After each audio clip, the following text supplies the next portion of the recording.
Colleges లో admission తీసుకోండి, మీ బాబుకి కంప్యూటర్ సైన్స్ ఇప్పిస్తాము, లేకపోతే ఆర్టిఫిషియల్ ఇంటెలిజెన్స్ ఇప్పిస్తాము, అసలు ముందు ప్రాపర్ గా చెప్పే స్టాఫే లేని పరిస్థితుల్లో నేను ఇది ఓపెన్ గా చెప్తున్నానండి.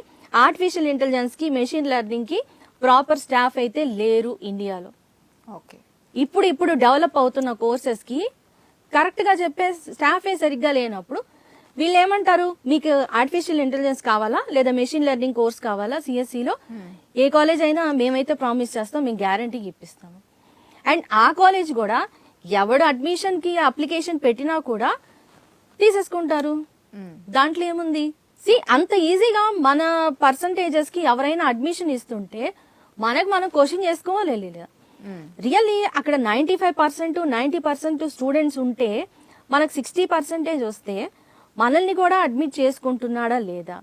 ఇది ఎంతవరకు జెన్యూన్? వీళ్ళ మాటలే కరెక్టా? మనం సెల్ఫ్ చెక్ చేసుకోవాలి. ప్రతి ఒక్కటి మీరు ఈవెన్ జూనియర్ కాలేజ్ తీసుకున్నా ప్రతి బ్రాంచ్ కాలేజీని వాడు టాప్ కాలేజీ లేకపోతే ఇంకేదో బ్రాంచ్లు అంటారన్నా కదా, దాని పేరు గుర్తు రావట్లేదు, ఏదో సంథింగ్ బ్రాంచెస్ అంటారు అనమాట. సో ప్రతిదీ అంతే, ప్రతిదీ హైలైట్ చేస్తారు. అంటే వాడికి ఎక్కడికక్కడ జూనియర్ కాలేజెస్ అయితే ఎస్పెషల్లీ ఎక్కడికక్కడ వాడికి సీట్లు నిండాల్సిందే, దానికి లిమిట్ అంటూ ఏముండదు. ఇన్కమ్ అనేది ప్రతి బ్రాంచ్ దగ్గర నుంచి జనరేట్ అవుతూ ఉండాల్సిందే.